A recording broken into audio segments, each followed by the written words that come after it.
Hello everyone, आप सभी का स्वागत है आपके अपने यूट्यूब चैनल विशाल गौतम 783 पर। आज है 4 दिसंबर 2024 और आज की इस वीडियो में मैं आपके लिए लेकर आया हूँ 4 दिसंबर 2024 के डेली करंट अफेयर्स के कुछ इम्पोर्टेंट क्वेश्चंस। अगर आप किसी भी एग्जाम की तैयारी कर रहे हैं तो ये वीडियो आपके लिए काफ़ी ज़्यादा इम्पोर्टेंट रहने वाली है। अगर आप इस चैनल पर पहली बार आए हैं तो चैनल को सब्सक्राइब कर लीजिए और साथ ही बेल आइकन को भी ऑल पे प्रेस कर लीजिए। तो कल की वीडियो में हमने जाना था 55वें भारतीय अंतर्राष्ट्रीय फिल्म महोत्सव में Indian film personality of the year का पुरस्कार किसे मिला। तो सही आंसर था इसका विक्रांत मैसी को। किस देश ने प्रधानमंत्री नरेंद्र मोदी को नवंबर 2024 में अपने देश के सर्वोच्च सम्मान ऑर्डर ऑफ एक्सीलेंस से सम्मानित किया। तो सही आंसर है गुयाना।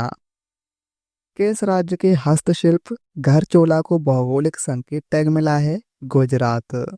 हाल ही में मिशन अरुण हिमवीर किस राज्य में शुरू किया गया है? अरुणाचल प्रदेश में।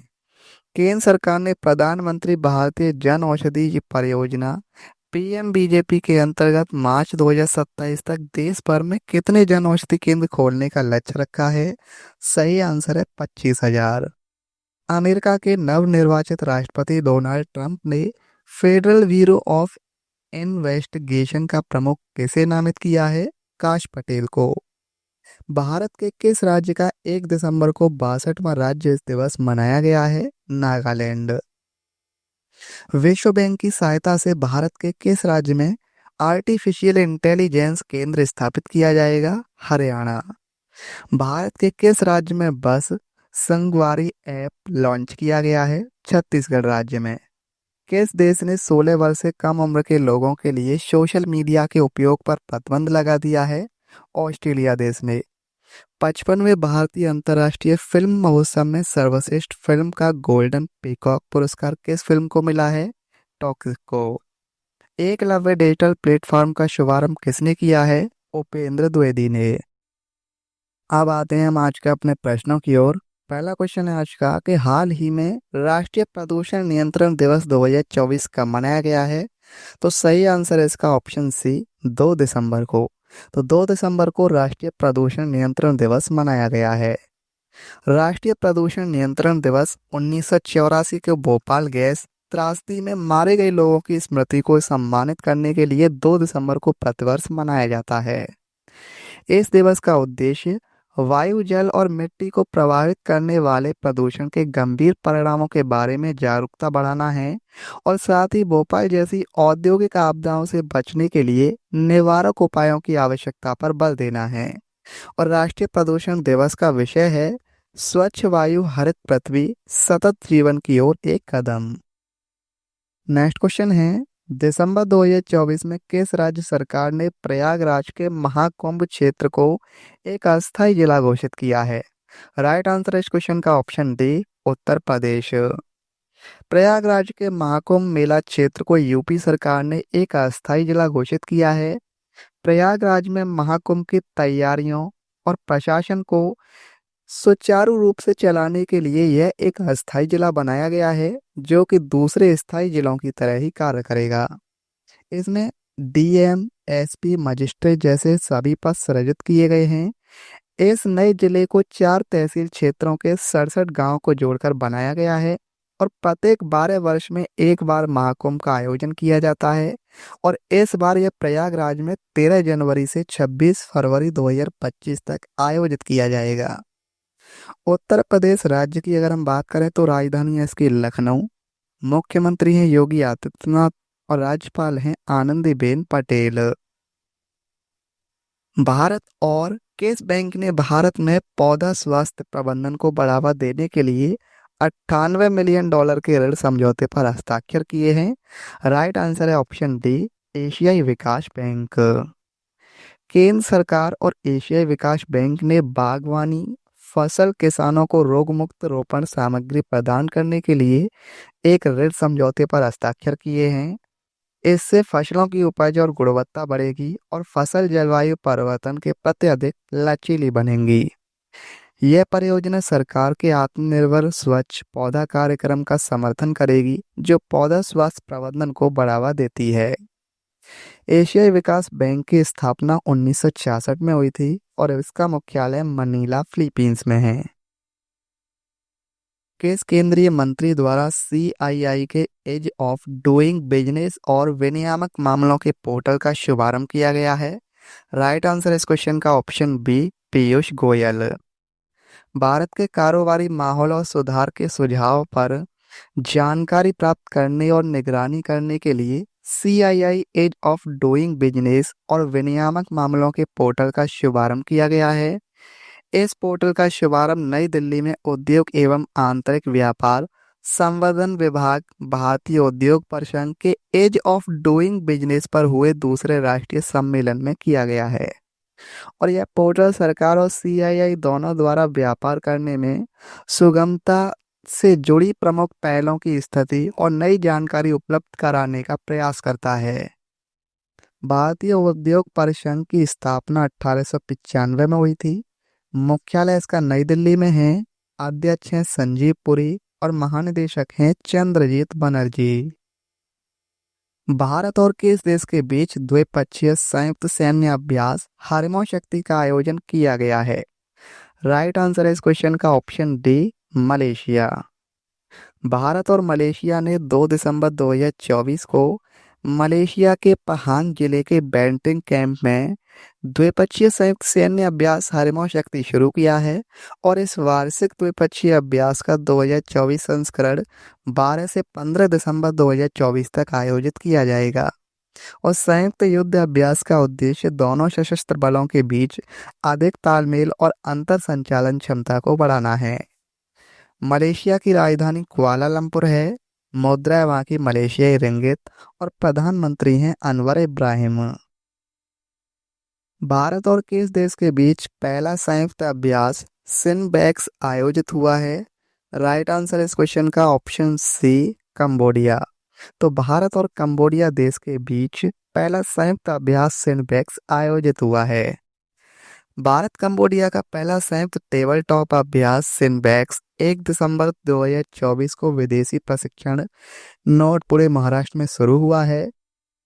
दोनों देशों की सेनाओं के बीच यह पहला सिनबैक्स अभ्यास 1 दिसंबर से 18 दिसंबर 2024 तक आयोजित किया जाएगा। पहले सिनबैक्स अभ्यास में भारतीय सेना की इन्फेंट्री ब्रिगेड के 20 सदस्य और 20 कंबोडियाई सेना के कर्मी भाग ले रहे हैं। कंबोडिया की अगर हम बात करें तो इसकी राजधानी है नोम पेन्ह। मुद्रा है वहाँ की कंबोडियन रियल और राजा है वहाँ के नोरोडोम सिहामोनी। सैयद मोनी अंतर्राष्ट्रीय बैडमिंटन प्रतियोगिता 2024 का पुरुष वर्ग का खिताब किसने जीता है? सही आंसर है ऑप्शन सी, लक्ष्य सेन ने। भारत के शीर्ष बैडमिंटन खिलाड़ी लक्ष्य सेन ने 2024 सैयद मोदी अंतर्राष्ट्रीय बैडमिंटन प्रतियोगिता का पुरुष वर्ग का खिताब जीता है। 2024 पेरिस ओलंपिक के सेमीफाइनल में हारने वाले लक्ष्य सेन ने लखनऊ में 2024 सैयद मोदी अंतर्राष्ट्रीय बैडमिंटन टूर्नामेंट का एकल खिताब जीतकर अपने करियर का 5वां WWF एकल खिताब जीता है। और लक्ष्य सेन ने फाइनल में सिंगापुर के रिया हेग जेसते को 21-6 से 21-6, 21-7 से हराया है। सैयद मोदी अंतर्राष्ट्रीय बैडमिंटन प्रतियोगिता 2024 का महिला वर्ग का खिताब किसने जीता है? राइट आंसर है ऑप्शन सी, पीवी सिंधु ने। भारत की शीर्ष बैडमिंटन खिलाड़ी पीवी सिंधु ने 2024 सैयद मोदी अंतर्राष्ट्रीय बैडमिंटन प्रतियोगिता का महिला वर्ग का खिताब जीता है। उन्होंने फाइनल में चीनी खिलाड़ी वू लुओ यू को 21-14, 21-16 से हराकर यह एकल प्रतियोगिता का खिताब जीता है। सैयद मोदी अंतर्राष्ट्रीय बैडमिंटन प्रतियोगिता 26 नवंबर से 1 दिसंबर 2024 तक उत्तर प्रदेश के लखनऊ में स्थित बाबू बनारसी दास इंडोर स्टेडियम में आयोजित की गई थी। बात करें अब बैडमिंटन वर्ल्ड फेडरेशन यानी BWF की, तो बैडमिंटन वर्ल्ड फेडरेशन दुनिया का बैडमिंटन खेल का शासी निकाय है। इसकी स्थापना 1934 में लंदन में अंतर्राष्ट्रीय बैडमिंटन महासंघ के रूप में की गई थी। इसका मुख्यालय कुआलालंपुर, मलेशिया में है और अध्यक्ष हैं वहाँ के पॉल एरिक होयर लार्सन और ये डेनमार्क के हैं। 30वें कोलकाता अंतर्राष्ट्रीय फिल्म महोत्सव 2024 में मुख्य फोकस देश कौन सा होगा? राइट आंसर इस क्वेश्चन का ऑप्शन ए, फ्रांस। 30वें कोलकाता अंतर्राष्ट्रीय फिल्म महोत्सव का आयोजन कोलकाता, पश्चिम बंगाल में किया जाएगा और इसका महोत्सव 4 दिसंबर से शुरू होगा और 11 दिसंबर तक चलेगा। इस दौरान 29 देशों की 175 फिल्में दिखाई जाएंगी और इस बार फ्रांस इस महोत्सव का मुख्य आकर्षक होगा, क्योंकि फ्रांस को फोकस देश के रूप में चुना गया है। फ्रांस की राजधानी पेरिस है, मुद्रा है यूरो और राष्ट्रपति हैं वहाँ के इमैनुएल मैक्रोन और प्रधानमंत्री हैं मिशेल बार्नियर। केंद्र सरकार ने बीमा क्षेत्र में एफडीआई सीमा को बढ़ाकर कितना प्रतिशत करने का प्रस्ताव रखा है? राइट आंसर है ऑप्शन बी, 100%। सरकार ने सभी बीमा कंपनियों के लिए प्रत्यक्ष विदेशी निवेश सीमा को 74% से बढ़ाकर 100% करने का प्रस्ताव रखा है। बीमा क्षेत्र में एफडीआई की सीमा को पहले फरवरी 2021 में 49% से बढ़ाकर 74% कर दिया गया था। इस प्रस्ताव के लिए सरकार का कहना है कि बीमा कानूनों के कुछ प्रावधानों में संशोधन का प्रस्ताव नागरिकों के लिए बीमा की पहुंच और सामर्थ्य सुनिश्चित करने और बीमा उद्योग के विस्तार और विकास को बढ़ावा देने के उद्देश्य से है और सरकार 2047 तक सभी के लिए बीमा हासिल करने के व्यापक लक्ष्य के हिस्से के रूप में बीमा बाजार को खोलने के लिए कदम उठा रही है। किस राज्य में 2 दिवसीय मैंगोंग महोत्सव 2024 का आयोजन किया गया है? राइट आंसर है इस क्वेश्चन का ऑप्शन बी, मेघालय।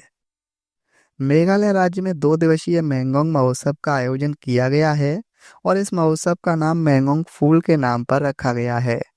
यह फूल गारो पहाड़ियों में बड़ी मात्रा में खिलता है और इस महोत्सव में गारो संस्कृति का जश्न मनाया जाता है, जिसमें लोक नृत्य, स्वदेशी खेल, संगीत, हथकरघा, हस्तशिल्प और प्रामाणिक व्यंजन शामिल हैं। इस आयोजन का उद्देश्य स्थानीय समुदायों, कलाकारों, पर्यटनों और कारीगरों को एकजुट करना और अंतर सांस्कृतिक संवाद को बढ़ावा देना है। मेघालय की राजधानी शिलांग है, मुख्यमंत्री हैं कॉनराड संगमा और राज्यपाल हैं CH विजयशंकर। नेक्स्ट क्वेश्चन है, 13वां राष्ट्रीय बीज सम्मेलन कहाँ आयोजित किया गया है? राइट आंसर है इस क्वेश्चन का ऑप्शन बी, वाराणसी में। 13वां राष्ट्रीय बीज सम्मेलन 2024 कृषि एवं किसान कल्याण मंत्रालय द्वारा आयोजित किया गया है। इसका उद्घाटन केंद्रीय कृषि एवं किसान कल्याण मंत्री श्री शिवराज सिंह चौहान द्वारा वर्चुअल माध्यम से किया गया है। यह 3 दिवसीय सम्मेलन अंतर्राष्ट्रीय चावल अनुसंधान संस्थान, दक्षिण एशिया क्षेत्रीय केंद्र, वाराणसी में आयोजित हुआ है। अब स्टैटिक जीके को देखें तो संविधान के किस संशोधन से बोडो, डोगरी, संथाली और मैथिली को मान्यता प्राप्त भाषाओं की सूची में जोड़ा गया था? सही आंसर इसका 92वां संविधान संशोधन अधिनियम 2003। भारत में रबर का सबसे बड़ा उत्पादक राज्य कौन सा है? केरल। तीस्ता और देहांग नदियों के बीच हिमालय के क्षेत्र को क्या कहते हैं? असम हिमालय। विद्युत धारा को मापने का उपकरण कौन सा है? एमीटर। मानव शरीर की सबसे छोटी हड्डी कौन सी है? स्टेपीज। सार्वजनिक रोजगार के मामलों में अवसर की समानता से संबंधित प्रावधानों का उल्लेख किस अनुच्छेद में किया गया है? अनुच्छेद 16 में। उपराष्ट्रपति द्वारा शपथ या प्रतिज्ञान का उल्लेख किस अनुच्छेद में किया गया है? सही आंसर है अनुच्छेद 69 में। भारतीय संविधान में गणतंत्र की अवधारणा कहाँ से ली गई है? फ्रांस से। संयुक्त राष्ट्र पर्यावरण कार्यक्रम का मुख्यालय कहाँ स्थित है? केन्या के नैरोबी में। भारतीय रिजर्व बैंक यानी RBI के प्रथम भारतीय गवर्नर कौन थे? CD देशमुख। कल की वीडियो में मैंने एक क्वेश्चन पूछा था कि किस राज्य के हस्तशिल्प गारचोला को भौगोलिक संकेत टैग मिला है? इस क्वेश्चन का सही आंसर था ऑप्शन सी, गुजरात। और अब आपके लिए आज का क्वेश्चन है, आपको बताना है कि किस केंद्रीय मंत्री द्वारा CII के एज ऑफ डूइंग बिजनेस और विनियामक मामलों के पोर्टल का शुभारंभ किया गया है? इस क्वेश्चन का सही आंसर आपको कमेंट में बताना है। अगर आपको ये वीडियो आज की हेल्पफुल लगी हो तो आप इस वीडियो को अपने दोस्तों के पास जरूर शेयर करना। तो चलिए चलते हैं। जय हिंद, जय भारत, वंदे मातरम।